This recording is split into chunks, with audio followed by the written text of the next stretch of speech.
अंधारी रात्र भयकथा. सायंकाळची वेळ होती. 12वीची परीक्षा नुकतीच संपल्याने तो निवांत होता. त्याच्या आवडत्या लेखकाचा भयकथासंग्रह वाचण्यात तो गुंग झाला होता. इतक्यात दरवाजाची बेल वाजली. थोड्या नाईलाजाने तो उठला. त्याने दार उघडले. त्याचे आई वडील आत आले. वडिलांच्या हातात सामानाने गच्च भरलेली पिशवी होती. ती त्याने कोपऱ्यात ठेवली.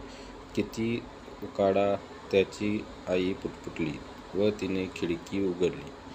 घाम पुसत ते दोघे सोफ्यावर बसले. "अरे, पाणी आण पाहू जरा," त्याचे वडील म्हणाले. तो पाणी आणण्यास आत निघून गेला. रात्रीचे जेवण झाल्यावर त्याने पुन्हा भयकथेचे पुस्तक उचलले व पलंगावर आडवा झाला. मगाशी अर्धवट राहिलेली भयकथा त्याला वाचून पूर्ण करायची होती.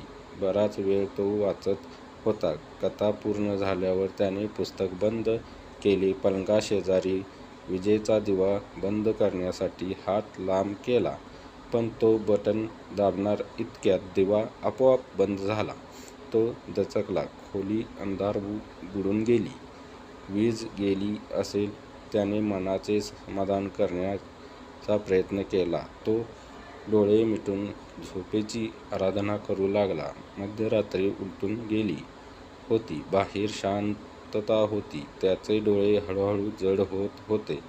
इतक्यात त्याला कसला तरी अस्पष्ट आवाज ऐकू आला. कोणीतरी हलक्या आवाजात शीळ घालत असल्यासारखं. त्याने खाडकन डोळे उघडले. आपल्याला खरंच काही ऐकू आले की झोपेच्या ग्लानीत भास झाला.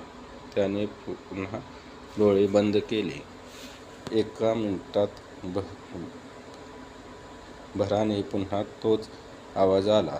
यावेळी जास्त स्पष्ट व सलग. आता त्याला दुर्लक्ष करून चालणार नव्हते. तो पलंगावरून उठला व त्याने विजेच्या दिव्याचे बटण दाबले. दिवा लागला नाही. त्याने खिडकीचा पडदा सरकविला व बाहेर डोकावून पाहिले. रस्त्याकडच्या खांबावर दिवा चालू होता. म्हणजे फक्त त्याच्या घरातील वीज गायब होती. त्याचा घसा कोरडा पडला. भीतीची एक लहर त्याच्या सर्व अंगातून वाहत गेली.